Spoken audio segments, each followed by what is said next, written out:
Now, for our top story, we head to the Middle East. Gaza rescuers report that Israeli gunfire has resulted in the deaths of at least 30 Palestinians and injuries to over 100 others, as thousands of individuals move towards a US-backed aid distribution site in Rafah. Reports say that the incident occurred near a distribution point operated by the Gaza Humanitarian Foundation, an organisation supported by Israel and the United States. While some Palestinians have expressed concerns regarding the neutrality of the GHF and the implementation of biometric screening measures, Israeli officials have stated that these measures are intended to prevent aid from reaching individuals affiliated with Hamas. And in a separate development, Hamas has said that it is seeking amendments to the terms of a US-backed Gaza ceasefire proposal. The group emphasised its demand for a permanent ceasefire and a full Israeli withdrawal from Gaza. Reportedly, a Hamas official has said that the group has not rejected the proposal, but considers Israel's response as incompatible with what had been agreed. Another Hamas official accused US envoy Steve Witkoff of complete bias towards Israel. Witkoff, who authored the proposal, called Hamas's response totally unacceptable and said it only takes us backwards. He added that the group should accept the current framework as the basis for negotiations. Israeli Prime Minister Benjamin Netanyahu has said that Hamas continues to reject the US plan and has vowed that Israel would continue the operations in Gaza to secure the return of hostages and defeat Hamas. According to the ceasefire plan, the deal outlines a 60-day ceasefire. The agreement also includes the flow of humanitarian aid into Gaza beginning immediately once Hamas signs the deal, and a halt to Israeli military operations with the start of the ceasefire. In the first week of implementation, Israel would release 125 Palestinian prisoners serving life sentences and 1,111 others detained after October the 7th. Additionally, 28 Israeli hostages, both alive and deceased, would be released by Hamas during the initial phase. We're now joined by Yossi Capoasa, who's an Israeli intelligence and security expert located in Tel Aviv. Yossi, thank you very much for joining us on the programme. I wanted to start off with the most recent update that we've got on the conflict. 30 people reportedly killed near an aid site near Rafah.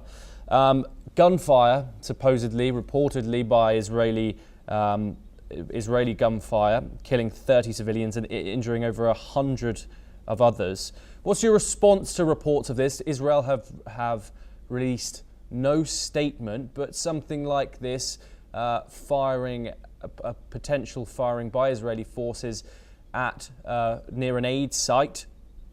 This is one hell of an allegation, no? Well, we are. First of all, thank you for having me. Secondly, regarding this incident, we don't know yet what happened, and it's always like that. It starts with all kinds of allegations of the Palestinians, and later on, it turns out to be that the reality is far from what they're claiming. So I suggest we wait and see. I'm not there, so I cannot tell you what actually happened. Let's wait and see what is the real story behind it. We are used to these fake news all the time. Okay, the reports are coming in, and so we will get back to it. Let's move on to the GHF now. Reports saying we've had serious issues with the GHF with reported gunfire from these aid workers, technically US mercenaries, some of them. We've had chaos at these points. The GHF is if it is truly humanitarian, why are Israelis forces attacking areas in the vicinity of these aid points? Well, Israel is not attacking areas in the vicinity of those distribution locations. It's one other fake news that was already proven fake, and Israel doesn't do that. We have all the intentions to make sure that the GHF is able to distribute this humanitarian aid to the needy people of Gaza. And that's why this was established. And this is working with total coordination with Israel. So it makes no sense that Israel shoots the people that come to pick up the supplies that are given to them there. It's Hamas is the organization the terror organization that tries to prevent people from coming there and picking up their food and the other supplies that they need, because they are concerned that if we are going to distribute the humanitarian aid this way, they are not going to be able to take it for their purposes and turn it into a major source of income for themselves. That's why Hamas is threatening the people that are going to pick up their humanitarian aid over there from GHF. And that's the story. All the news is we are preventing people from doing that, make no sense and are untrue. Yossi, obviously you're right in the fact that we don't know much about these reports right now. We have figures, but obviously Israel has not declared an official statement. But what we do know is that these aid distribution points have been chaotic. They have not been very well organized. Can I get your thoughts on the current strategy of the GHF? That is not correct. That is not correct. On the first day, there was a little bit of chaos on the first place, because this was really the beginning and nobody knew how to behave. But we are now on day 4 or 5, something like that. And days 2, 3, and 4 were perfectly coordinated, and people were able to reach the distribution positions and take their supplies. We already supplied more than 1 million meals in those locations. We are activating now 3 to 4 positions. We plan to have 8 such positions, and they are operated by this American company. They do a relatively good job for the time being, and we hope that this is going to be continued like that, and this is going to ease the humanitarian crisis in Gaza.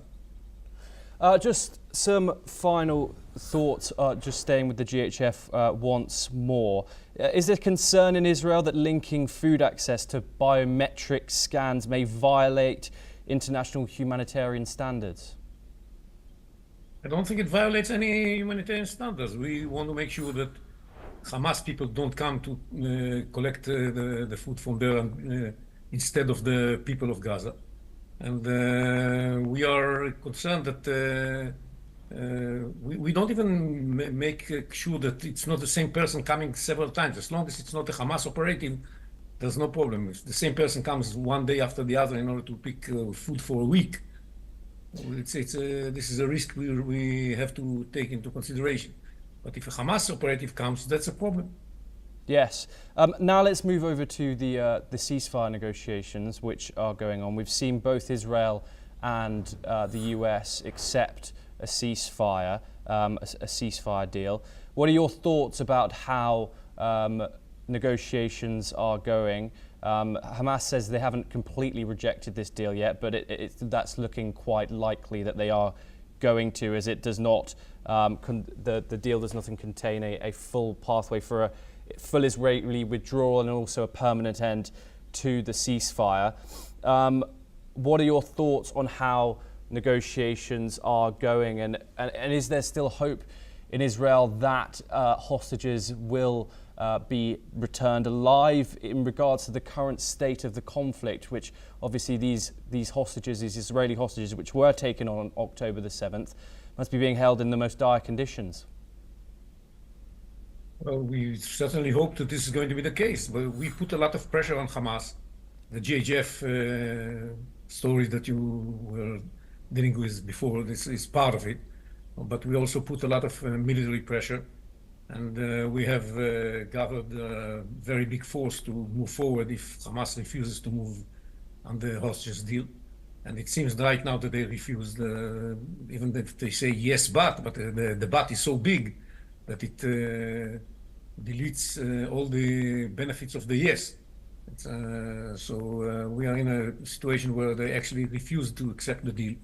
And we shall have to put more military pressure on them to convince them to move forward and accept the deal. The deal was, we made a lot of concessions in the context of this deal. We are ready to release from jail 125 murderers that serve life sentences in Israeli jails. These are terrorists that carried out terror attacks in which people were killed. And we are ready to release them from jail in order to release the hostages from captivity. We are ready to release more than 1,000 detainees that we arrested during the war in Gaza.